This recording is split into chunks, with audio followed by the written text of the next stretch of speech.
Liked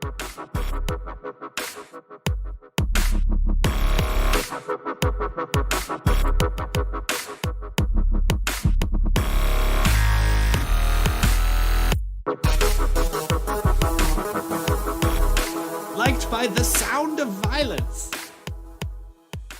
We've talked about this before, and I have said Colby Covington has bet all the chips that he can win. Because the heel gimmick, as far as he has pushed it, and he has pushed it far, gets real tired when you start losing. He's really betting the house on the fact that he can become champion and defeat Kamaru Usman. The interviews he's given recently make me think he's hedging his bets. Hey, I'm not such a bad guy. If I lose, keep me around. I'm not that bad of a guy. He's trying to win back, it seems like, some fans. And all by itself, that's fine. But heading into this fight, it could be an indication that he's not 100% confident. If he thought he could blow Kamaru Usman out of the water, I don't think he'd be saying the things he's saying.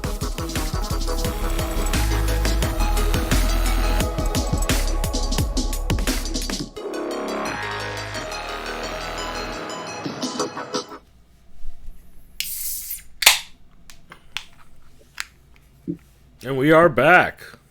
Yeah, we are. We had that backwards, right? Yeah, I was waiting for I know. you. Usually I crack it. I know. That's how I like fuck with you. We are back for the recap of UFC 245 in Las Vegas as we're recording tomorrow night, which is Saturday night, Pacific time. I think we're recording now. It's about 10:08. No, excuse me. Yes, 10:08 p.m. Pacific time. That's right. Which means we're right on time, and we were not at all like an hour late. Because not at all an hour late. Fight with everything. Yeah, the 245, Usman versus Covington, Marty versus Colby, however you want to call it. It's happening finally. Oh, you mean Colby the Delicious Cheese Covington? Yes, versus Marty. I'm just calling Marty. I don't like Marty Fake Newsman, as funny as that was the first time I heard it. I'm just calling Marty because that's Colby's shtick, not mine. And I guess Marty was Ben's thing. I don't know. I think it's kind of funny. I'm surprised we haven't heard a McFly pun yet. Wait. No, Colby did say something like that. Okay, that checks out.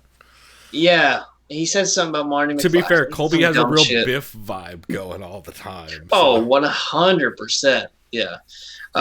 Anyway, this is a fantastic card. Very stacked. One that I will not be able to watch, or at least I'll be glancing at occasionally while I'm at work, but it's all good.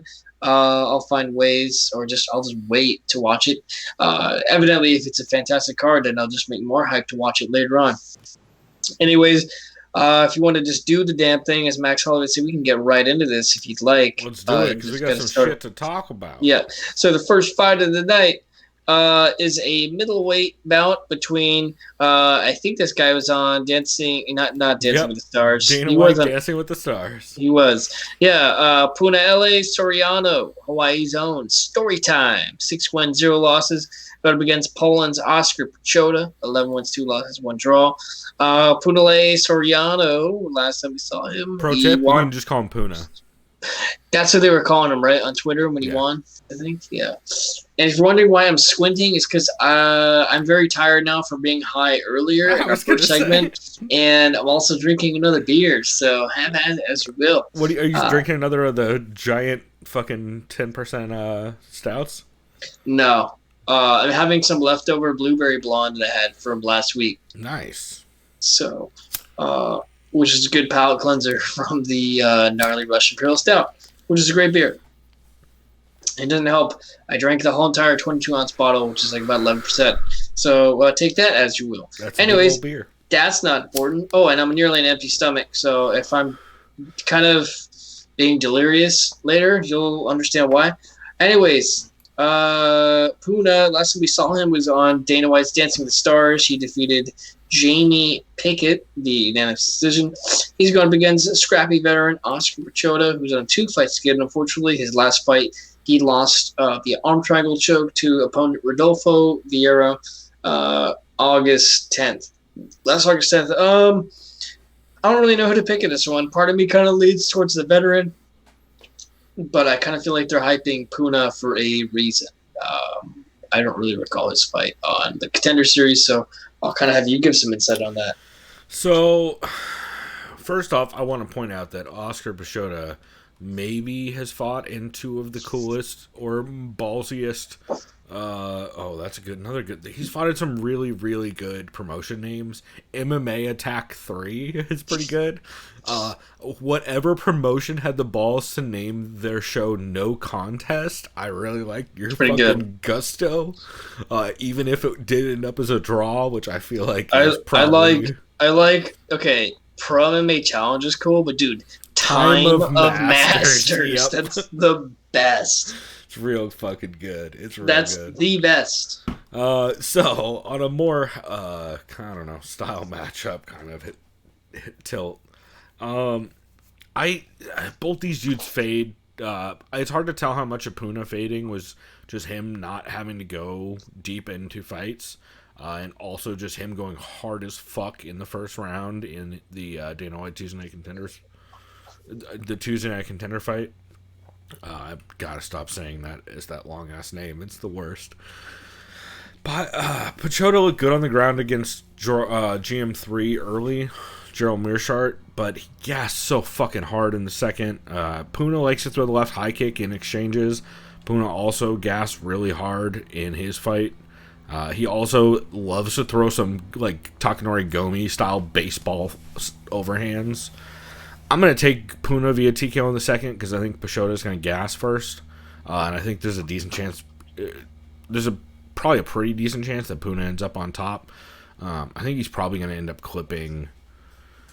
Pichota during an exchange because he just throws fucking haymakers, and Pichota is just going to do the same thing but a little bit sloppier and a little bit wider. I think that's going to be trouble.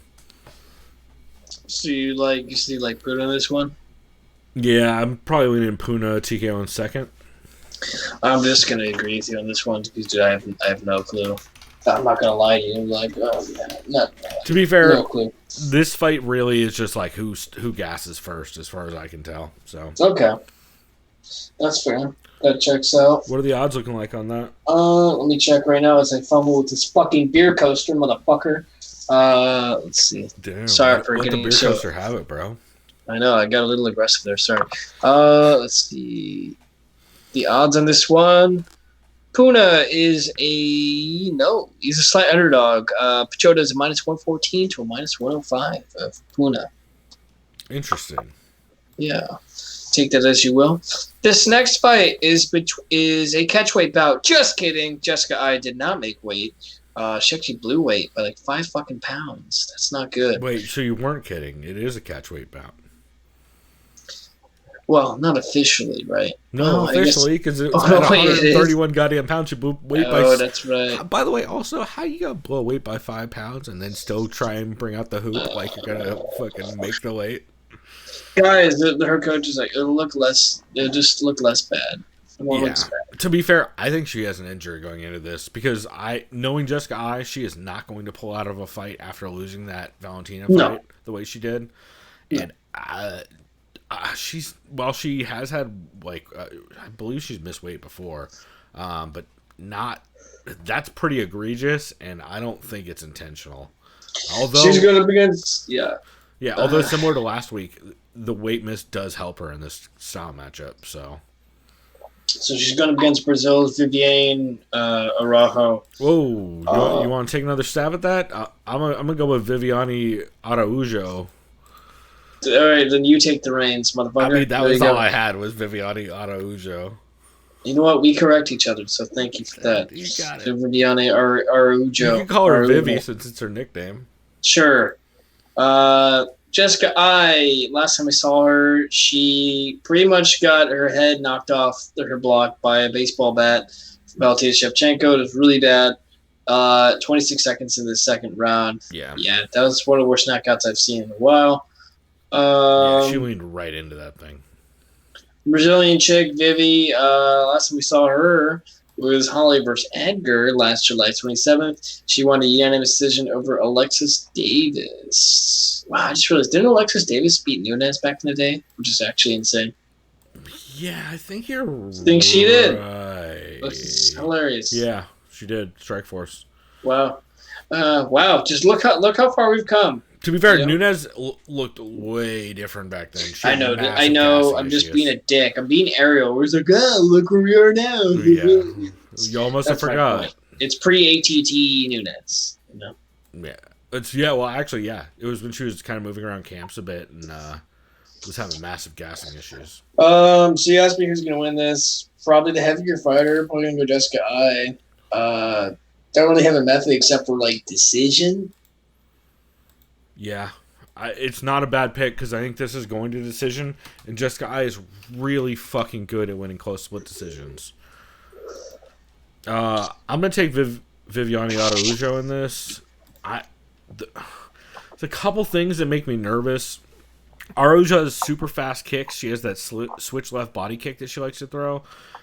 She does slow down and get more flat-footed, even as early as the second in her fight against Alexis Davis. Or not Alexis Davis. It was Alexis Davis. She did have a huge speed advantage in that fight, though. And the thing that makes me nervous is Jessica I, after doing a little bit of tape study this week, which thank God Fight Pass is useful again. I can actually do fucking tape study. Jessica I ate a couple clean left high kicks in the Katlyn Chookagian fight. She also ate the clean left high kick in the Valentina Shevchenko fight. And Viviane Araujo is real good at throwing a switch left body kick, which would set up the left high kick. She would have to throw it with the switch probably, because I don't see her throwing, just leaning back and throwing up a lot of lead high kicks, but it makes me a little nervous. Also, I think if this fight at all goes to the ground, Araujo is going to have an advantage, especially there's a decent chance I get stuck on bottom in this fight. I think if Jessica I gets stuck on bottom, it's going to be a long goddamn night for her. I think Araujo probably just uses her footwork to pot shot and wins the first and the second, but drops the third round. I think a lot of this is going to come down to the second round and whether Jessica I is going to be able to steal that just by marching forward and throwing and not necessarily landing a lot. I'm a little worried they might cut Jessica I if she loses this fight, honestly, which would suck. I like Jessica I, and I think she puts on fun fights. But after them cutting Liz Carmouche, she seems like, man, I think they're kind of just cleaning house of people who lost to Valentina and have been around for a while, and I'm a little worried about that. Because this is still a pretty fucking rough style matchup for Jessica I coming off of the Valentina fight, and this is the second fight of the night after just being in a title, so a little worried about her place in the organization after this. I hope they don't get rid of her because I'm a big Jessica I fan, but honestly wouldn't be mad to see Jessica I back in Bellator. Don't tell it to Reddit. They fucking hate Jessica I. Reddit are a bunch of goddamn hipsters with beards. I love a lot of them, but god damn it, do they have some real fucking Reddit are a lot of Colby Covington's antagonists or villains, whatever his act targets, right? I guess if you're or maybe that's 4chan, I don't know, but then 4chan doesn't give a fuck about MMA, so 4chan is not good in general. Anyways, let me get to hot take, Chris. Yeah, right. Yeah, AKA basically like a cesspool that breeds. Here we go. Never mind. I was about to get political, but I was like, never mind. I can't do it. No, we're talking.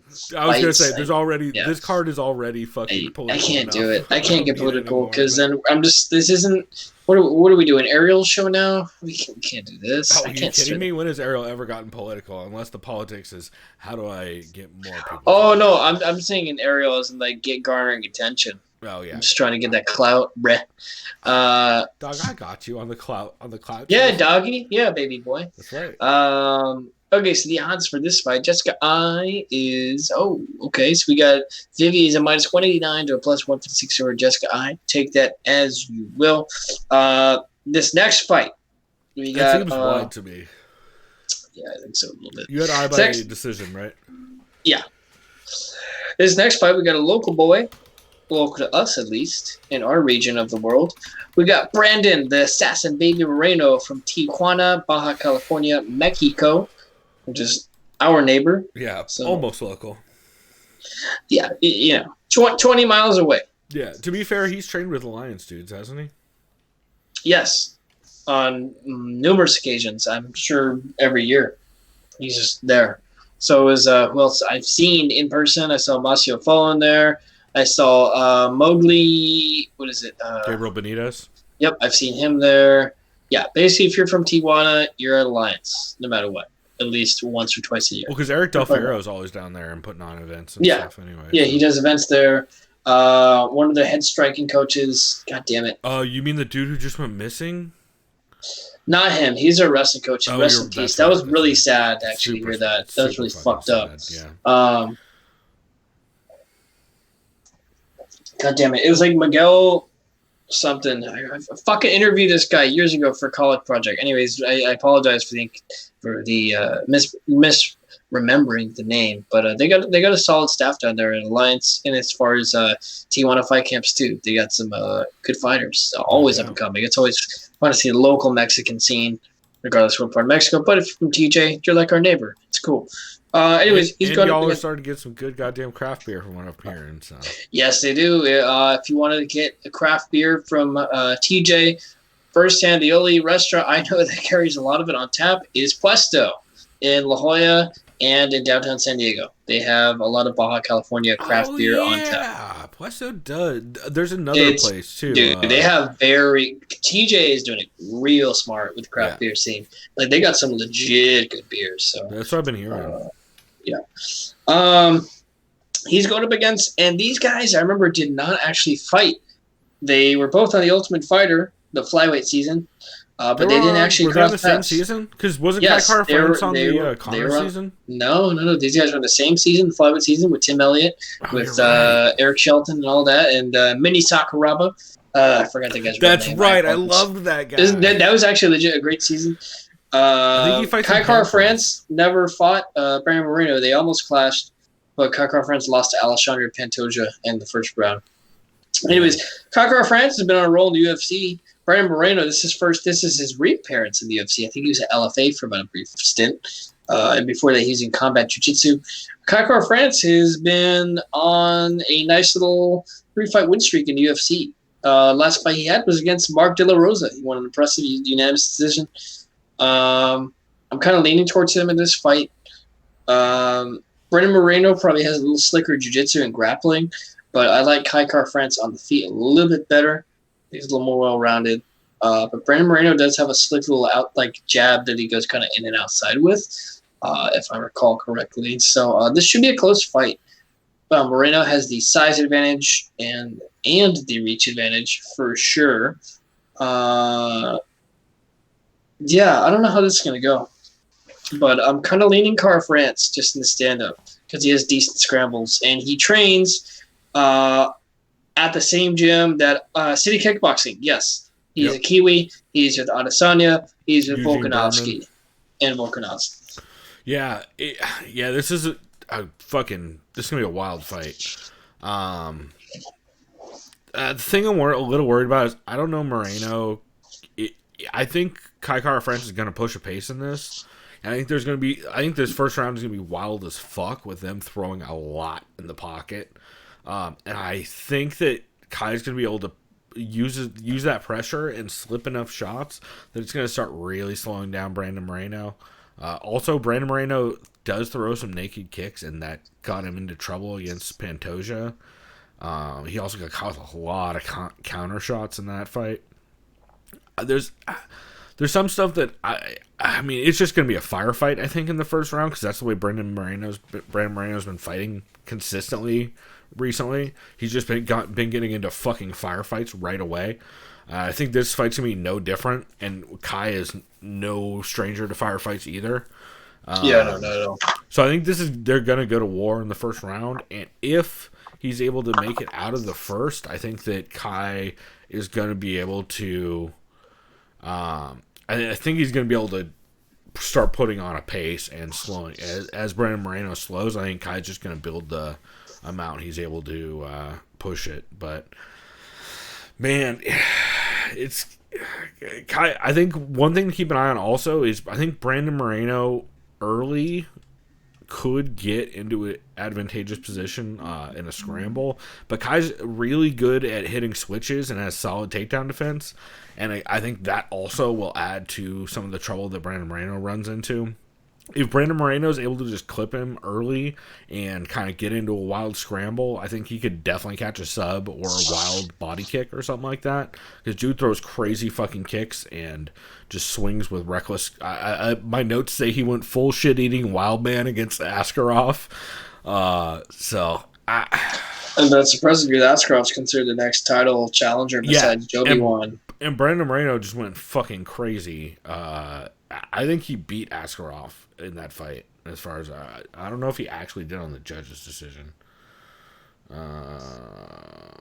No, it was a draw, evidently, according to the judges. But I had him winning that fight for sure.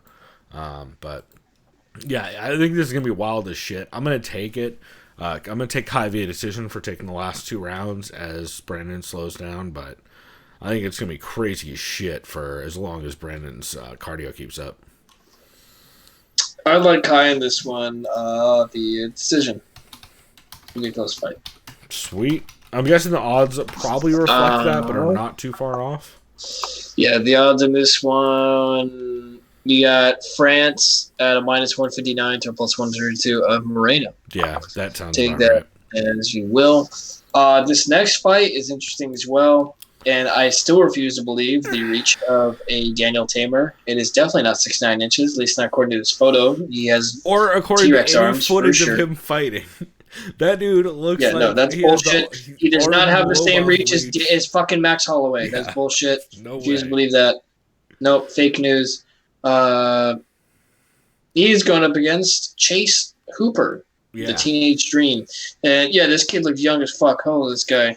20 years old. Holy shit. 1999. Yeah. Fuck, I feel old. Oh my god. He fought so he's been on a what do they call those fucking contracts they give guys? Fuck, I wish I was in the deal. UFC when I was 20. You fucking kidding me? Well, so he fought on Contender Series when he was like 18, and they were like, he got the fuck beat out of him for a lot of that fight, and then ended up winning the decision by coming back late. But he got this kid must be a prodigy, right? 8-0-1. He's under a UFC not contender. Where does this kid train out of? I'm very curious. And what is this? This is at featherweight 145. This kid's sick. Dude, this kid's 6'1"? Yeah. What the fuck? This kid's real big. Dude, that's like Zabit. 6'1" at 145? Get the fuck out of here. Yeah, he's real goddamn Holy big. shit. Dude, this kid, if this kid, it doesn't matter how old this kid's going to be a problem even in 5 years when he's only like an average.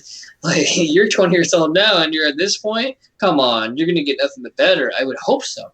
I hope this kid's good. You know what I mean? And he's under a UFC developmental deal, so I'm just saying, like, honestly, this kid's going to be good. There's something. He's going to contend. So maybe not. Have you seen him fight?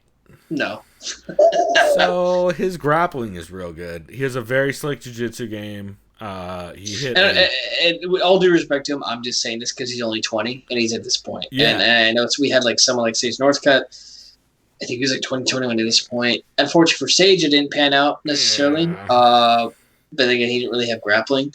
This kid has grappling. That's an advantage for him. But his striking is nowhere near Sage's level. Put it that way. Oh, no. Well, either way, my point is when I see a 20-year-old in here, like a Max Holloway, either you're a prodigy or you're going to be a contender at some point. If not, then okay, that's the way she goes. But yeah, well, I've never seen this kid fight either, but I'm going to give him benefit of the doubt. He's still green. He's definitely green. He has not been having an easy... He had a fairly easy time in the Island fight, but in the Titan fight, actually in both those fights, he didn't exactly. It wasn't a fucking cakewalk. He's had some. He gets wild. He is very, very hittable on the feet. Very hittable on the feet. But he has a very slick ground game. He's pretty consistently hit some pretty dope sweeps. He does have some slick setups. I don't know what to make of him. I also don't know what to make of Daniel Tamer, really at all. Yeah, I don't know. 100% Hooper is going to end up on bottom. 100%. Okay. It's just a matter of whether it's a matter of when Tamer gasses and whether Hooper is able to then sub him.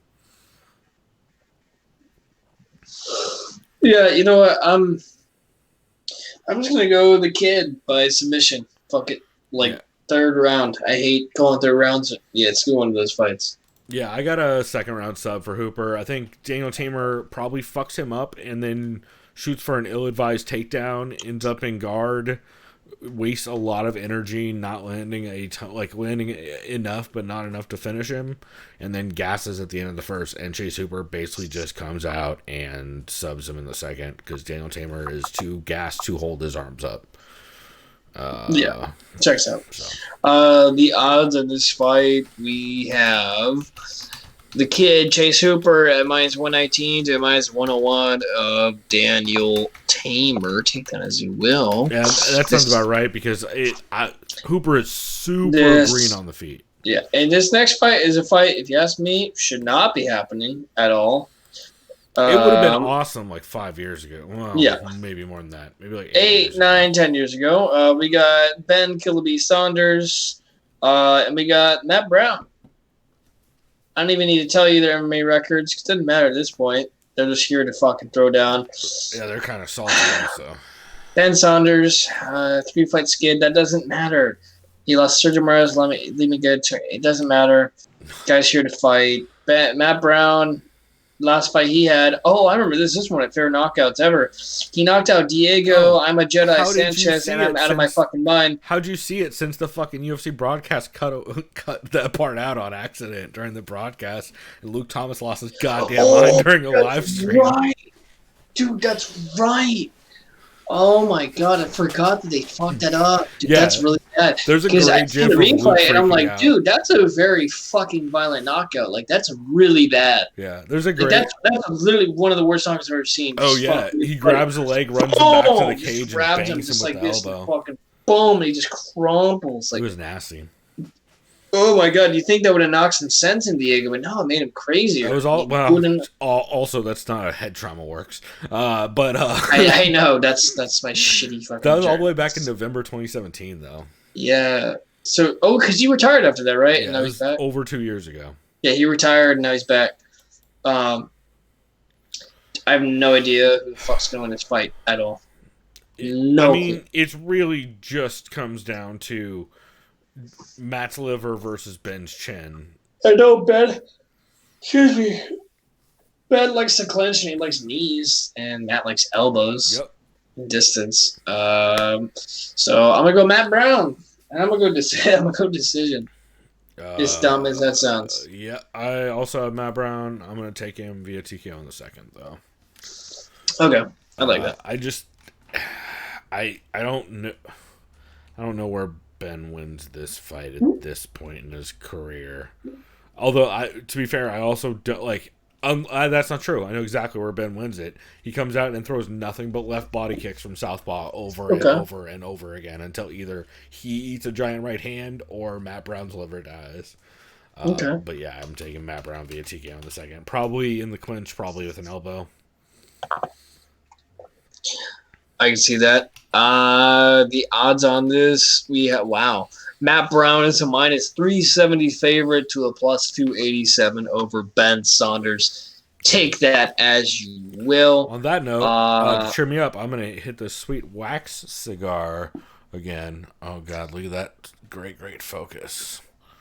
Oh, next up, while Chris does that, we have a middleweight bout between Ian the Hurricane Heinisch, record 13 wins, 2 losses, going up against Russian fighter Omari Wolverine Akhmedov, 19 wins, 4 losses, 1 draw.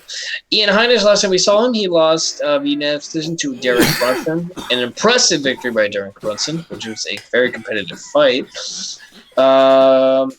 Omar Akhmedov, Wolverine guy. Last time I saw him, he won a unanimous decision over Zach Cummings. Kind of leaning Ian Heinisch in this one. As I wait on you coughing up half your lung, I'll probably have you give some insight. I'll have you give some insight as to what you think, because as of right now, kind of leaning Ian Heinisch. Mostly based on who Akhmedov has defeated in his past 2 fights, which was Zach Cummings, and who the fuck did he beat? Zach Cummings and Tim Boach, yeah. I hit that so hard my glasses almost melted off my face. Okay. Oh I'm man, back. dude, are you like half alive? Well, no, I'm half not alive. Boom, glass half empty. That means you're half dead. Same thing. That would have been the right way to say it. If I hadn't hit that wax pin, I might have nailed it. Yeah, so the problem I have with this fight is I don't know who's going to win the second. I think Omari Akhmedov is definitely going to win the first. I think Ian Heinisch is definitely going to win the third. I don't know how early. It's basically going to come down again to when does Omari Akhmedov gas, and how much does Ian Heinisch able to take advantage of it at that point. I think Omari Akhmedov is going to land a lot of volume on Ian Heinisch in the first, because Heinisch just kind of shows up and gets into weird, funky scrambles. Funky is not the right. I don't mean like Ben Askren funky. I mean like weirdly. Just all his scrambles end up weird. I don't have a better way to describe it, and that wax pen is definitely not helping. I always make this mistake. It's always a mistake. Yeah, I got Omari by decision just because I don't think Ian Heinisch is going to. Actually, this fight kind of has draw written all over it. Because I think Ian Heinisch is going to lose that first round bad.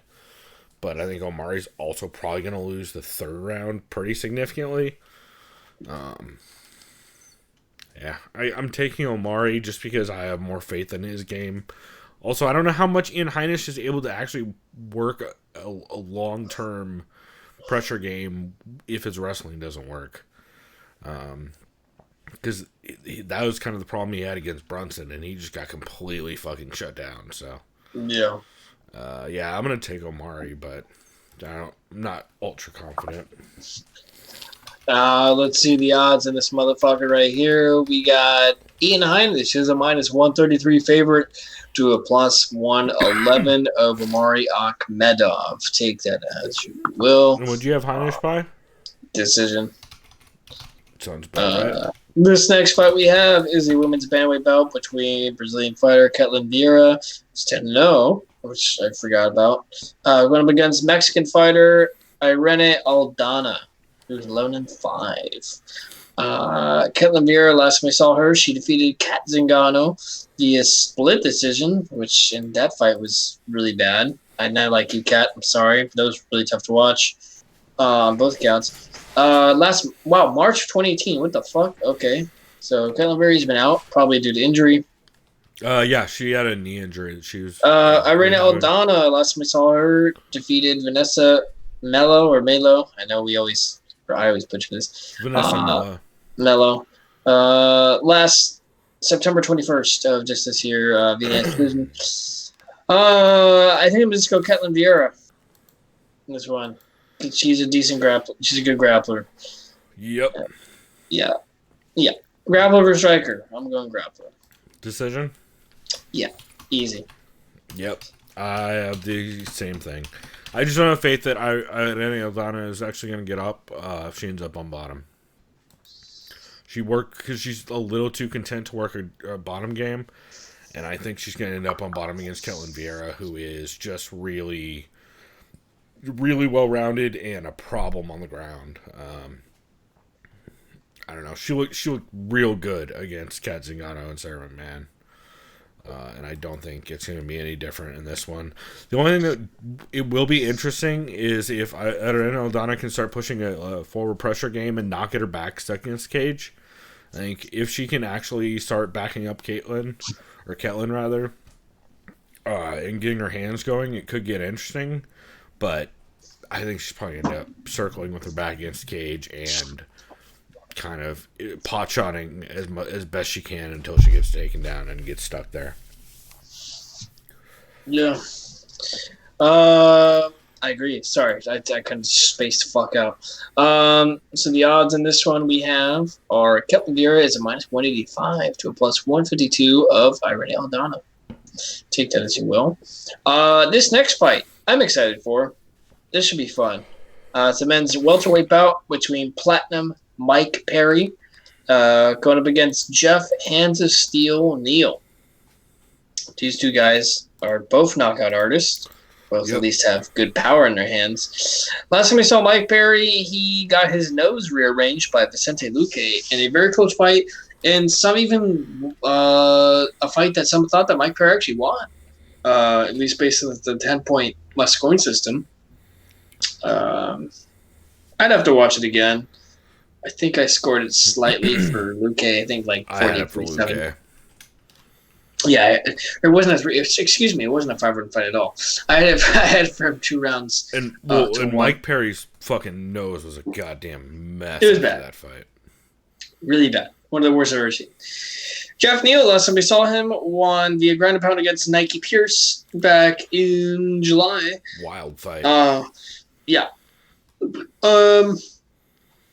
I'm favoring Jeff Neal in this fight. I think he's going to keep it on the outside.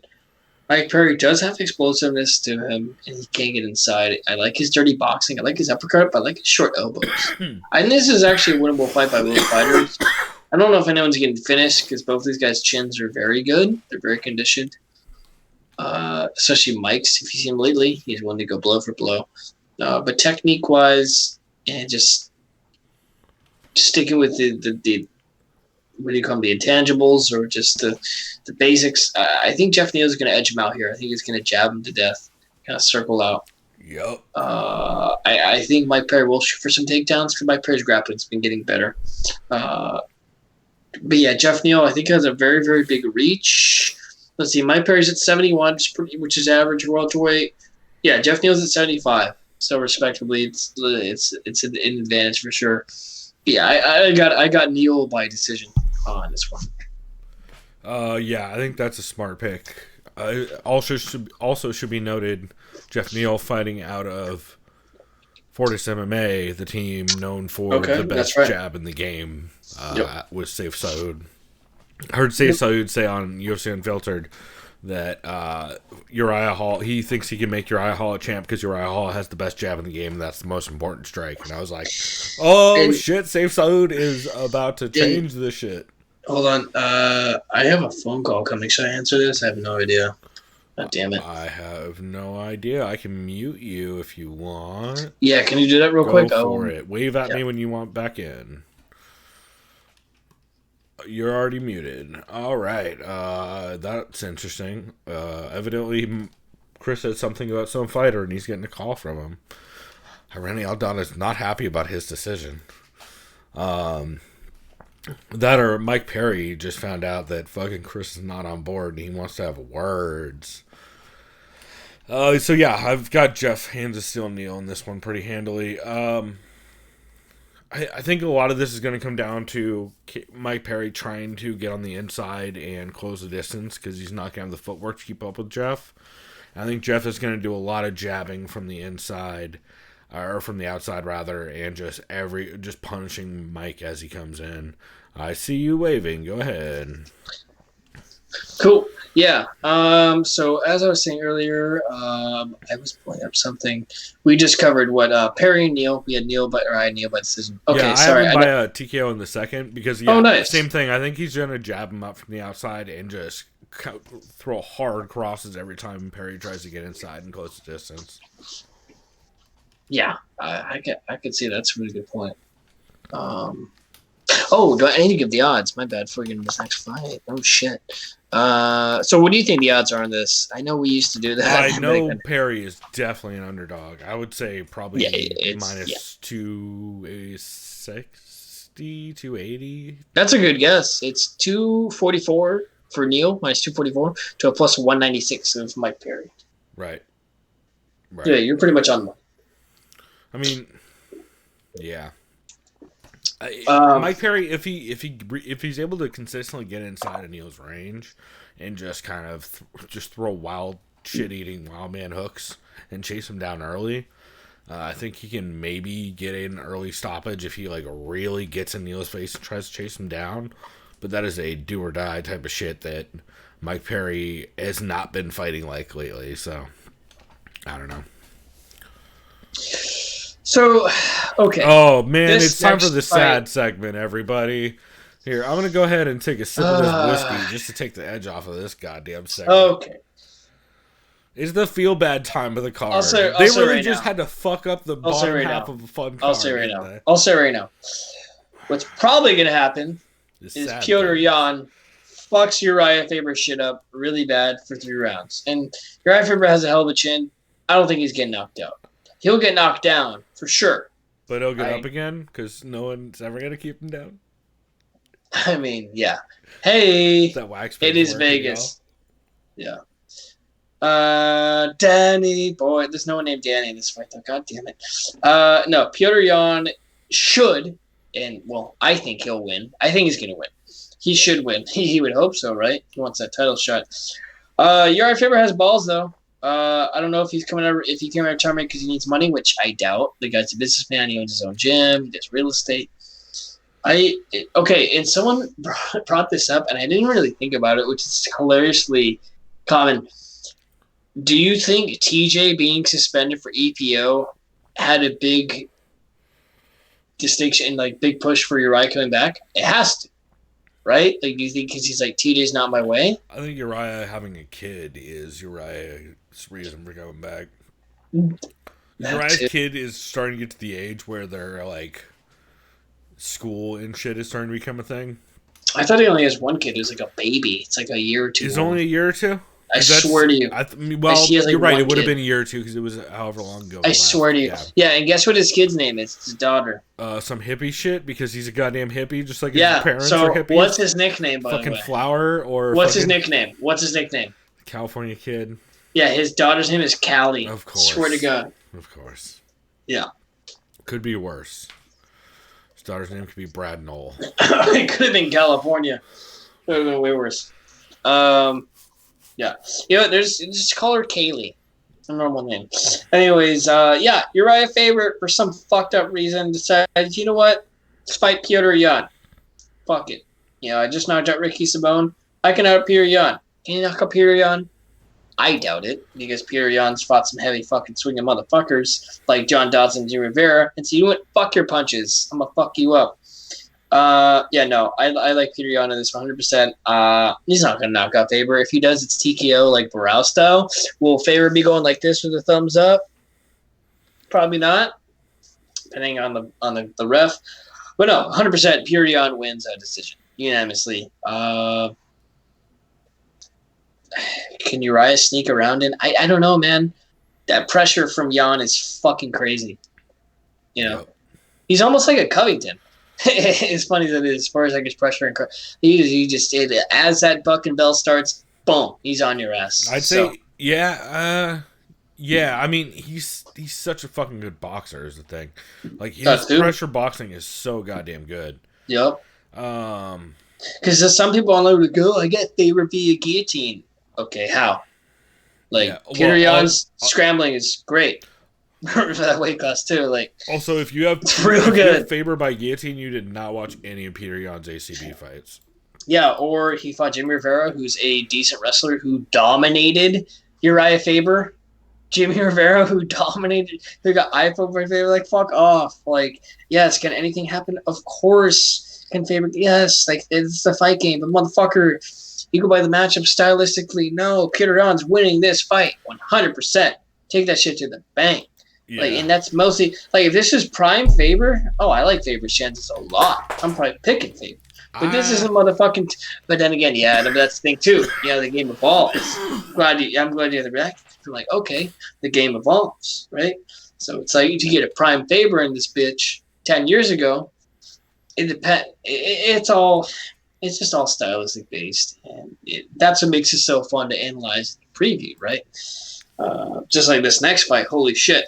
Anyways, so on that Jan fight, there's a couple things that are kind of interesting, and I'm curious to see how they play out. Faber got clipped early by Ricky in their fight, and he got rocked bad because he threw a naked. Someone told me that. Sorry, I saw that. Yeah, so he got clipped bad with the left hand by Ricky because he threw a naked leg kick. And I think if he does that against Piotr Jan, number one, I think he's going to get smashed, but if he doesn't, Petr Yan is real good about checking leg kicks.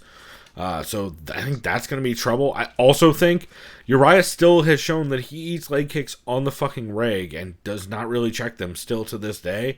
And Petr Yan throws fire leg kicks, especially to the calf. Shit. So I think he's going to absolutely demolish. So Faber's is he kind of like a mini legs. Gaethje, like fire leg kicks with like decent, like really good pressure and like good boxing, and he's just like a Kind sport? of. He's a little bit less leg kick. Like, no one throws leg kicks as fucking crazy as Gaethje does. He's just a goddamn shit-eating wild man. But Petr Yan, like, he gets people into boxing exchanges and then knows that they're sitting down on punches and will throw a leg kick. Like, he fucked up Silva de Andrade with leg kicks pretty bad and then just bludgeoned him after that. And I think Petr Yan will win every wrestling exchange. Every single fucking one that he initiates or that he defends. I think he wins every one of them. I think that's absolutely going to slow Uriah down because I don't think Uriah's going to have the cardio to keep up either. So I've got Yan via TKO in the second with just leg kicks, and then I think he's going to slowly put volume on Faber. Like, this is the thing. Until Faber, I can see that. Faber does show up against the cage. I can see that 100%. I can see TKO. Maybe it's because Faber's only been finished 3 times in his career. But Faber does have a tendency to show up at volume against the cage. That's true. And like, remember I was saying too, the thumbs up bullshit against Burrell. Well, and that's the kind of shit where Yan will just throw 30 more fucking punches at your head. So how about this? Here's a scenario. If Faber wins, which I highly doubt, but it's a fight game. You were mentioning earlier before title shot, which is sad. This is the thing. And we'll get to this next fight. If Aldo wins, if I'm Aldo, I claim for a title shot, right? But if not, if I'm Aldo, I'll go like this. Oh, give me Uriah Faber. Easy money. Again. I'll leg kick him to death again. That's what I would do. You just catch him in the middle. You catch him in the middle. You're like, fuck your title shot. Yes, fight me, Chris. motherfucker. If both of those miracles happen and they both win. Right? Yeah. Then yeah. No, I know. Spoiler alert, by the way, for next fight. Anyways, let me get to the odds. The odds. What are the fucking odds? The odds. Oh my goodness. What? Just take a guess, Chris. I mean, Petr Yan's got to be at least in the 350s, probably closer to 5. Let's say, how about this? Minus 526 to a plus 386. There we go, baby. I mean, yeah. To be fair, what's Faber via right hand? Oh, okay. Yeah. Also, I should say though, Faber did hit a dope left hook out of a clinch exchange against Brad Pickett. That could Faber by TKO KO plus 1435. What sub? Faber by sub plus 1135. Yeah. Basically 1,200. It's way more likely that he catches a guillotine than anything else. Yeah. Well, but I have zero faith that he'll catch a guillotine. Oh, fuck no. You kidding me? Motherfucker's Russian. That dude knows Sambo for sure. Well, he fought an ACB and he fought a lot of dudes who like to jump on guillotines. All right, let's get to this next fight. We already kind of get a spoiler. We got the bantamweight GOAT. Right. I forgot we're in the feel bad segment. God damn it! This is crazy. Why are you cutting down to 135, Jose? Are you just like the boogeyman to Frankie Edgar? Evidently, you are. Jose Aldo, greatest featherweight of all time. I mean, Max is kind of trending that way, but we'll see. Going up against Magic, Marlon Moraes, One Punch Man, Krillin, whatever you want to call this guy. This is the guy I thought was going to beat Cejudo, and you know what? He looked the part. Looked like it up until the halfway through the second. And you know what? I honestly still think he can beat Cejudo. I really do. He has the skills to do it. Not necessarily wrestling, but that stand-up was fucking insane. He was fucking Cejudo up early. This fight, however, we saw what happened to TJ Dillashaw when he went down all that weight. It wasn't good. I honestly expect this for Aldo. So let's play devil's advocate. What if Aldo wins? Decision, or if it's stoppage, okay, say Aldo stops Moraes, which I doubt. I think it's going to be a decision. What do you honestly think should Aldo do next? Stay at 135? No. because his motherfucking ass will do that. You know this. Like if he wins, he's like, oh, I'm staying here. Like I'm good. You know, like some nutritionalist or a coach, somebody. Wait, nutritionalist or nutritionist? Well, I don't know. I think he referred to them as a guru, so I was gonna go with nutritionalist. Then that makes sense. Thank you. Sorry, I hate to be a grammar Nazi, but that makes way more sense now that you say that. Fair, I will let that pass. I feel like nutritionalist is hilarious. It's too legit of a term necessarily because I don't know enough about this person. But bro, I took a semester. They did tell Aldo that he could make 35, science. and he did make 35. I don't know what that means though. I'll say this: I honestly think Marlon Moraes is winning. I think he's winning via TKO in the second round. I like Jose Aldo a lot. I don't understand. I don't even question. I just don't understand why he wanted to go down to 135. Agreed. It makes zero sense. He honestly should have gone up to 155. Yes. At least he's got more power. 100%. It would. He already has a long reach for his height. He's 5'7". I think his reach is about 70, 71, which is still crazy. Which reminds me, Volkanovski's reached 72 and he's 5'6". Like, what the fuck? Right. Like, why don't they? And who beat? And you know what? That was a big part of why Volkanovski beat Aldo. So I was like, holy shit, this guy's the same height as me. But wait, he can out-jab me because he has jabbing range. This is impossible. You know, but then again, I give more tribute to Volkanovski's game plan. Volkanovski is just a tough fucking like. I think I had Volkanovski in that fight. I think we both did. I think we were both like, and you know what? I'm not necessarily gonna say my pick against Max, but you know what? If this is any tough fight for Max, this is his toughest one yet. And I know it's cliche as fuck, but this is literally on paper his toughest fight yet, 100%. Yeah, and we will get into on paper. This is tougher than the Poirier fight. I thought.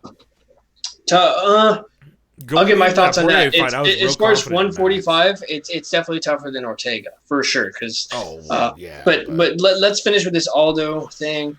I really do like Jose Aldo. He's one of my most favorite fighters to watch. I don't think 135 is his home. I think he gets finished here. Yep. If he wins, this is the rare instance where if he wins, it's bad. Because if he wins, he wants to stay here. See what I mean? I'm very perplexed. Like, if you win, it's just not good. Because, yes, sure, you can win it. And you beat a killer at 135. And it's not, I think, kind of more or less aligned with that you cut weight and you can beat smaller guys. It's more aligned with that you're still a badass motherfucker because you're Jose Aldo. See what I'm saying? And it's because of your skills that got you that win. And it's just... Yeah. It actually concerns me if he wins. I'm not saying I want him to lose. I don't necessarily ever want anyone to lose. I don't even know how to explain this. I'm just very concerned for Jose Aldo. I like the guy. I think he's hurting himself to get down to this weight. If he wins, I think it just hurts him more. Just as that rare instance, if you win, you're just hurting yourself at this point. Yeah, it's a rough situation, and I'm bummed out to see Aldo move down. I always wanted to see Aldo move up anyway. I think he'd be more fun at 55 because he'd have more cardio. And I think he would shit kick a whole lot of people. Like, I don't know how the UFC didn't convince Aldo to fight fucking Anthony Pettis at 55. That would be sweet. They were supposed to do that back in the day. Yeah, like that. But fuck it, doing that at 45, like that at 55 would be so fun. But I don't know. So.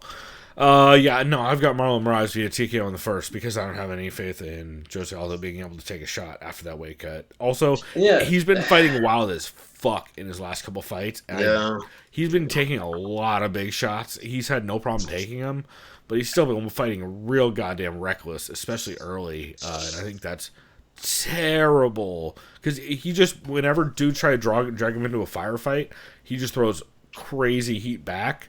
And I think against a dude like Marlon Moraes, that is exactly how you get smashed. So so the odds in this fight, Marlon Moraes, One Punch Man, Krillin, whatever you want to call him, is a -192 favorite over +158 of Jose Aldo Jr. I wish this fight was at 45. It'd be so much more fun. This is actually really concerning. I hate the fact this is 135. We love to both fighters. This brings us to the co-main event of the evening, the women's Bantamweight championship. It's that Coco main event. Goat. We got the women's GOAT. I think one of the GOATs, regardless of gender. I mean, just look at her resume. Amanda, the Lioness Nunes, 18 wins, 4 losses. I wouldn't really say her record. Let me know what she's done. Going up against Jermaine Durandamy, one of the many Iron Ladies in MMA. 9 wins, 3 losses. I know she is busy being a full-time police officer in the Netherlands in her home country. But when she's on, she's on. This is definitely I know she's fought Amanda Nunes before, and she lost to Nunes back in 2013. And this is one of those cliche fights in that we will definitely see the best version of both fighters, 100%. Obviously, we've seen what Nunes can do. We've seen what Durandamy can do. I don't care what anyone says. Knocking out Aspen Ladd in like fucking 10 seconds. That's impressive. I don't care. For sure. What is that? She's big. I like GDR's chances in this. However, I have to go with Nunes. I can never doubt Nunes at this point. Ever since she knocked out Cyborg, I'm like, well, she's knocking out Holm. And guess what? She's probably knocking out GDR. And if she doesn't knock out GDR, she's going to put on a clinic and finesse her for 5 rounds. That's my honest opinion. Yeah, if GDR throws a kick in the stink at her ability, is Nunes catchable? Yeah. But you can't afford to do it against someone like Nunes unless you have a really quick guard that you could pull up and you have Chris boxing. And GDR is more or less kind of distance striking, good kickboxing. I feel like the only way GDR can get a finish if he catches like some flush head kick shit on Nunes. Yeah, and kind of walks through. Other than that, and I like GDR's chances. She's good. She's still real good. But no, I still got to go Nunes. I just can't deny her. I can't deny what she just brings. She's just too fucking good. Yeah, I'm on the same. I'm on the same page. GDR has looked really goddamn good. I think this will be wild for as long as it stays on the feet. But I think Amanda gets her down. And if you look at who GDR has fought, not really anybody that she's fought that has a real solid wrestling game or top game since Amanda Nunes, really. I mean, you could say Aspen Ladd, but Aspen Ladd didn't even have a chance to work any of that. Larissa Pacheco has a decent, like a solid ground game, decent top game, but she has no wrestling game to set any of that up with. Especially against someone who is a way better athlete like GDR. And I just hear from the little bit of lead up I've heard, it seems like Amanda's wants to work the ground game. So I think Amanda's going to get a TKO probably in the first. Maybe sub, but probably TKO will be a ground and pound early. Yeah, I got Amanda. I was mostly thinking dominant decision, but I'm going 3rd round TKO. And I'll tell you the odds right here. The odds. What are the odds, you ask? If I can pull this shit up. Amanda Nunes is favored at minus 313 to a plus 251 over Jermaine Durandamy. Take that as you will. That seems a little wide. I think so. I actually think so a little bit too. GDR I think it should be like minus 280 to plus 2. But I can't remember how odds work though, like what the spread is. So yeah, like if Amanda does try and push a takedown game and can't get it, she could very easily slow down. And I think if this gets into the fourth because GDR is physically bigger, she's longer, super big, and I think she also is like if she's able to get comfortable and actually set up her shots, I think she will win rounds if this goes late. Yeah. I think Amanda is going to bull rush her early, and she's shown to be real good at that. So this next fight is between the current featherweight champion of the world, Max Blessed Holloway. The American goes up against the Australian, Alexander the Great Volkanovski.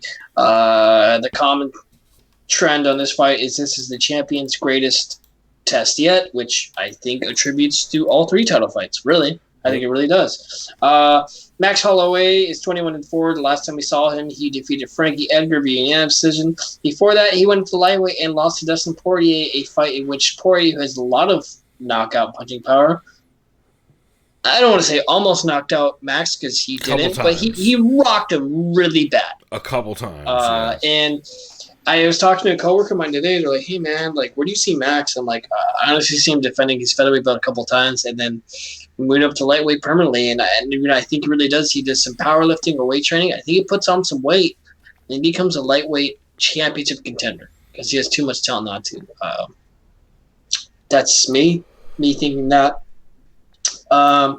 Alexander Volkanovski, how has he been? Where's he been? He's 5'6", same height as Frank Yeager, same height as Chad Mendes. You know, he's a very thick, kind of broad-shouldered wrestler kind of build. However, this dude's reach, the fuck? He has like gorilla arms, 72-inch reach. Yeah, that is crazy. Insane. Like, I'm the same height. Mine's like 65 or 65, like 0.5. Like, that's insane. You know, which is average for, right? Because your height is usually the same as your reach, right? But it's like, this dude just got crazy ass arms, so sure. which has helped him. It helped him in the Mendes fight, a fight in which Mendes matched up against him virtually identically with better wrestling, you know. But his reach got him that win. And Volkanovski's reach helped him against Aldo, because guys that are 5'6" like Mendes and Edgar, they couldn't reach Aldo because they didn't have the reach to jab. They had to go more inside. Whereas Volkanovski stayed on the outside, had massive leg kicks against Aldo. And yes, he's not fighting Aldo. He's fighting Max, who's a totally different fighter than Aldo. But Max eats leg kicks a lot. Yeah, and I really want to pick Volkanovski. I really do. I like what he brings to this. And it's valid if you pick him to win, because this dude is a world beater for sure. And he's championship level. And if Max were to lose to anyone, I think it would be to this guy. I know people talk about Zabit. Who do you think guys are 145 right now, Chris? Talk Zabit, Yair. No, not yet. I don't. You know what I'm saying? You know what I'm trying to say? Like, when you pick those top guys at 145, for me, it's just Volkanovski that really sticks out. If you're talking about anyone's going to lose, if Max can lose anyone, it's this guy right here, and that's it at this point. He's the scariest matchup. He's the scariest motherfucker for Max. However, I think I'm gonna have to go with Max still. Wow, sure. I thought you were gonna go Volkanovski. No. I know. I really want to. I know Max has the lesser reach. However, he has a taller torso. He has the better hip movement, the better footwork. He's gonna be able to stick outside. I think he's gonna play it safe.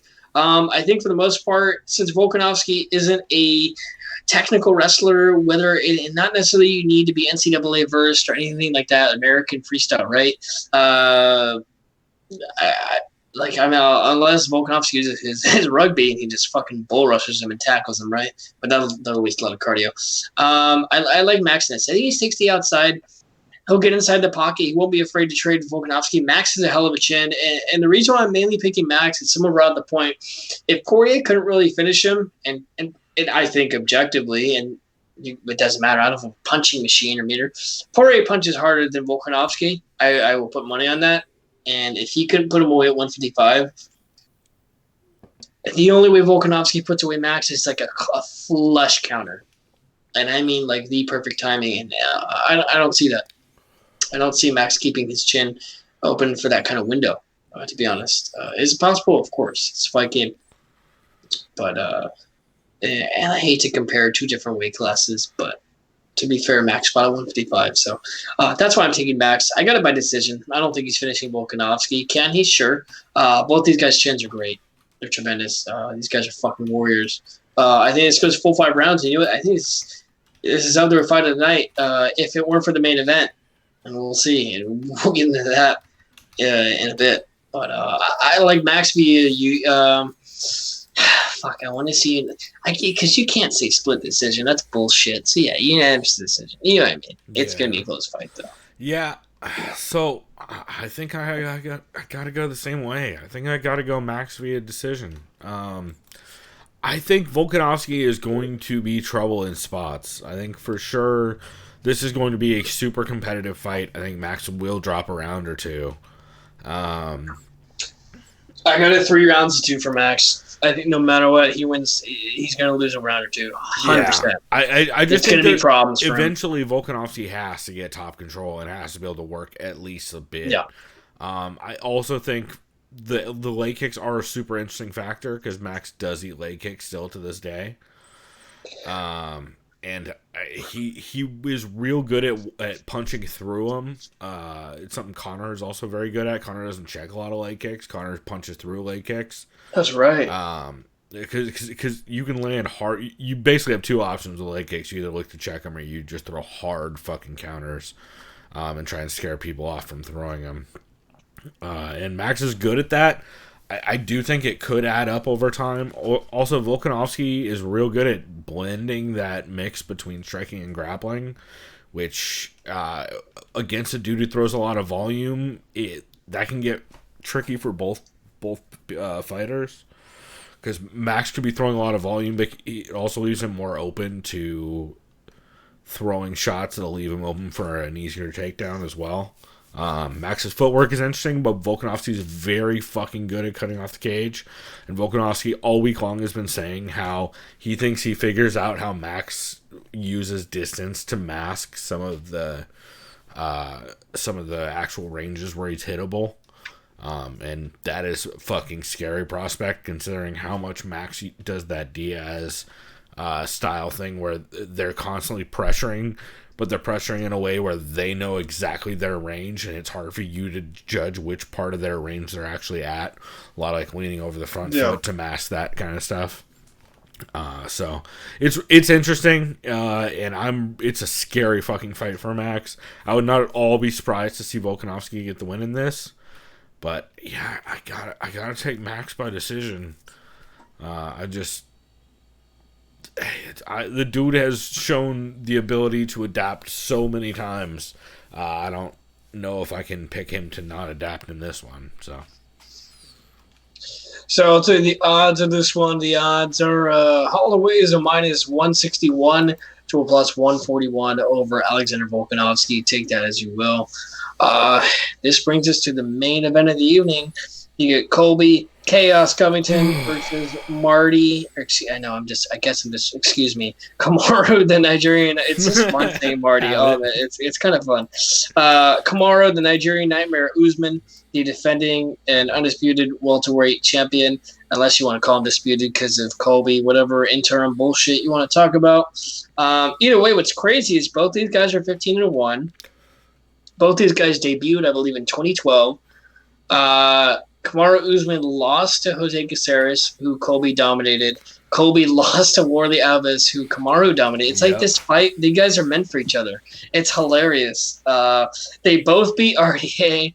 They both beat Maya. I think they both beat another guy. These guys are both very good. And I remember I was talking to you before.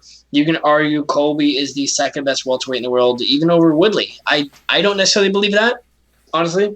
Not at the moment. But then with Woodley, though, too, he's older. He's like 38. We don't know what the fuck he's doing. He didn't even want to fight Leon Edwards, evidently, which is disappointing to me. So I don't know what the fuck's going on with Woodley. We saw the last fight against Kamaru Usman. He looked like a deer in the fucking headlights. I was really disappointed because I thought he was going to win. It was crazy. That was I picked Woodley over Usman. I was like, oh yeah, we both did, yeah. And no, and you know what? If you told me to bet right now, I would probably honestly pick Colby over Tyron right now. I swear to God, because I don't know where Tyron's at. Yeah, I don't know. So yeah, you know what? If you were to tell me right now, these are the two best welterweights in the world, I would agree. And and people get distracted by Colby's bullshit shtick. It's a fucking act. This dude is a legit top welterweight in the world. Like, dude, I think he beat who's the Bellator champ? Fucking Douglas Lima. Mm-hmm. I honestly think Colby beats him. I know people are like, no. I think Colby. Great fight. I swear to God, I think Colby Covington beats Douglas Lima. It's a close fight, though. I don't know. It'd be a dope fight. No, it's a close fight. Yeah. I think it's a winnable fight. Yeah, it'd be fun. But like they downplay him because of his bullshit Trump crap.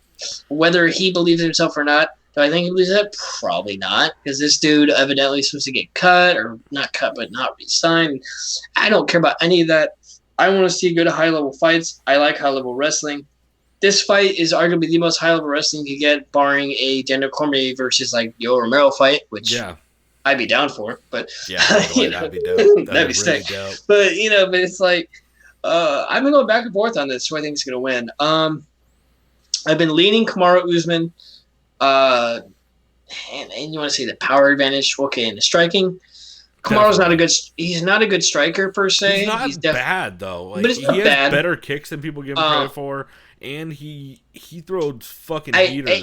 And I know some people say, "Oh, bro, D2 versus D1."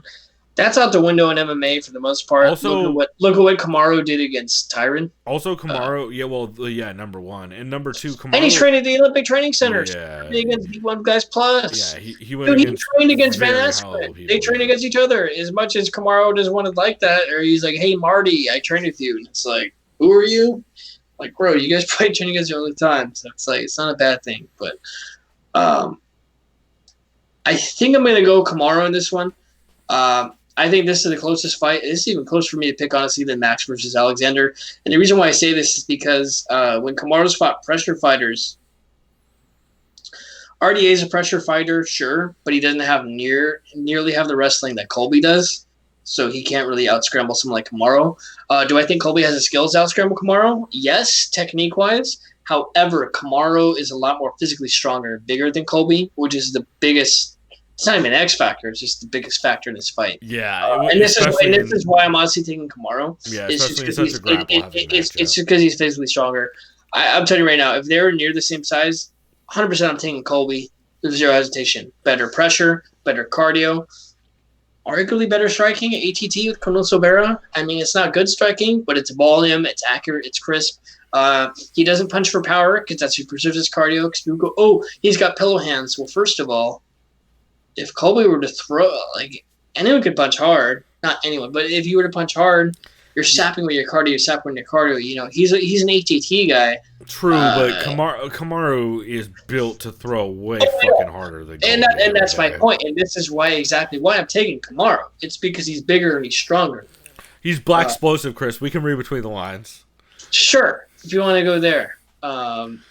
You know, what would Colby say? He's from Ethiopia? I'm not insinuating that. Christ. I know that's so stupid. That's kind of funny. No, it's just the dumbest pun. I'll say this: I'm taking Kamaru, but I'm actually taking decision. I don't actually think there's going to be a stop into this one. Both their chins are very good. Colby's chin's very underrated, and I say this because go back and watch the Lawler fight. Lawler, who is and I know this isn't prime Lawler, we know this, but he's still got crazy knockout power. Look, we did to Ben Askren in that first 10 seconds. He survived. He's a crazy bomb from Lawler, and just like fuck that, and just kept going. Yeah, if Colby wins, am I surprised? No, not at all. Crazy, insanely good cardio, very good pressure. Some of the best pressure in all the UFC. Insane wrestling. It's gonna be fun. If you ask me what's better for the UFC, that's a very subjective question. If you ask me honestly, what would I like to see? Even though I'm picking Kamaru, picking Marty, I think it'd be hilarious if Colby won, if I'm honest. You just want to see the fucking Reddit comments. It's not even that. I want to see more or less just Dana's reaction. Because he doesn't. They don't like each other.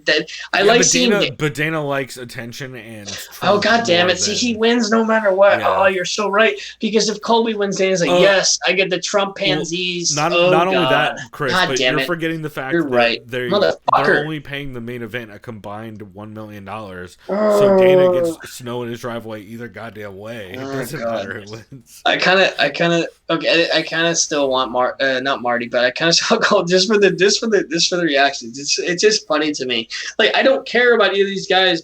I don't care about Colby because his act is fake. I don't have anything against Kamaru Usman except when I was watching Embedded, he's asking Alexa like it's just cringy. Like, come on, dude. Like, Colby's putting on an act and you're making him. I don't know. Like, it's just like, oh man. Either way, this will be. I don't see anyone getting finished. The only finishes I see. It's from both fighters. Either Kamaru, and I still don't see this happening. Kamaru clips him with some long range shit, like fully extended, but I don't think that's happening. Or honestly, Colby, I think Kamaru gasses and Colby ground and pounds him because Colby has multiple ground and pound finishes. See, spoiler alert. And I don't necessarily think either of those are happening. I think it's going to decision on that or what. I'm taking Kamaru via TKO in the fourth. I think Colby. That's a good call. I like that call. I'm glad you didn't say first, like a lot of casuals. No, I think first round. Like, what the fuck? I think what's going to happen is Colby's going to force more exchanges than he can keep up with, and I think he's going to lose a whole fucking lot of them. I can see that. Like I mentioned during the Ed Gallo breakdown on Heavy Hands, Kamaru is naturally more of a counter wrestler, and his ability to snatch singles on just about fucking everybody he fights over and over again is pretty goddamn impressive. And also, I don't know if y'all remember, Colby got taken down by RDA.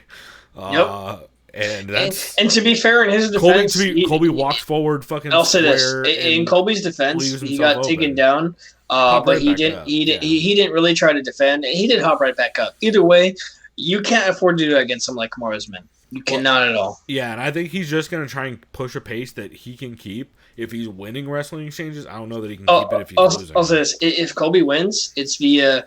I just think he wins. If it's not a 40-47, I think he wins 49-46. I think he just puts a pace on Usman. Usman can't keep up, and he's 60 outside and just jab, wrestle, take that. It'll literally look like the Lawler fight. I'm telling you right now. It's not going to be as dominant, but I can honestly see that happening too. I think somebody gets Colby versus Lawler. I just don't know which one of the two of them it's going to be. And it is the thing. If Colby wins, obviously he's the best, like shtick or not. It's because it's a shtick that distracts people. Yeah. And if I'm matchmaker, regardless, because obviously, and it's like, well, this fucking clown. Colby wins, they're gonna do the Jorge fight. And guess what? I am on board. That's awesome. If Kamaru wins, they might do. They'll do Edwards or somebody. Yeah, because Tyron apparently doesn't want any of that. Which is like, really, dude, just fight him. Which is sad, but I'd rather see Tyron fight again. I don't. Yes. Want to see it. If you ask me right now, motherfucker Tyron, let's go fight in London. What the fuck you waiting for, dude? Don't say no one wants to fight you when Leon is literally calling you out. I don't care if Leon's not a name. He's a badass motherfucker too. My point is, if Colby wins, he fights Jorge. I think Colby probably wrestle fucks him, if I'm honest. Just based on that. Yeah. He does that, and after that, I don't know who's next after that. That whole division's kind of it's up and down. Ponzinibbio still has to fight people. People got to fight each other. But either way, it's a fun main event. And I know Colby's talking about going to WWE. If Colby loses, what does he do? I don't think he leaves the UFC. I don't think Dan gets rid of him. I think he just fights like a Ponzinibbio, like a striker, if I were to guess. But if Kamaru wins, either one who wins, I think Jorge's next. Or Leon. One of those two. Probably. That's it. And if not that, if Tyron doesn't want to fight, do you think Jorge would take a fight against Leon? I don't think so, only because he wants the money. Nope. No, there's no point. So it'll be interesting. One hell of a fucking card, though. This UFC 245 pay-per-view. Yeah, and I'll tell you the odds real quick. It's kind of just what we think. The odds right now, Usman is a minus 172 to a plus 148. That's actually a little wider than I would have thought, but over Covington. Yeah, that's probably a little bit of that's got to be the public betting it down too. Either way, it should be a fun fight, man. I'm hyped, man, and I don't have a dog. Tomorrow. What's cool in this whole card, I don't really have a dog or a bone to pick on any of these fighters. I don't necessarily want someone to lose. If I'm being honest, though, I'll say because we could be honest. Although I think we kind of both agree, please don't win because that doesn't do anything for you. That makes it worse. Nunes we expect to win. Max, if he wins, I like Max. That's cool. If Volkanovski wins, that's cool too with me too. To be honest, I like Volkanovski. That's like the most neutral fight for me. I like both guys a lot. And yeah, the main event, I like reactions. I kind of want Colby to win because you just want to see it all fucking burn to the ground. It's funny. I like chaos. Yeah. I don't give a ironic that you're rooting for chaos for sure. Yeah, right. Yeah, I'm rooting for we'll go ahead and wrap this shitty up. actor. Well, on that note, we'll go ahead and wrap this up then because I got to get this shit edited and posted and whatnot. But it has been a fun fucking episode. I am super excited for this card tomorrow. As always, you guys can hit us up, TSOV Pod on Twitter, or you can hit us up via emails at christhesoundofviolence.com. Also known as Internet Mail. That's right, the emails. And yeah, we're always looking for podcast suggestions and all that, so send us that over. And like we said, there's in the description for the episode, we have links to all the shows we talk about. Ooh, that fucking whiskey and beer is getting to me a little bit. But we're gonna go ahead and wrap this here, and we will be back next week for the TKZ card, right? What day is that? I have no idea, dude. I believe it's the Korean Zombie card next week, so we'll be back for that.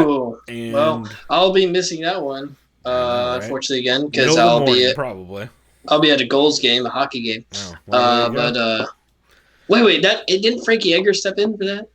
I think so. I don't know. We'll talk about it next week. Till next time, everybody. Go do some decking it. We out. Bye.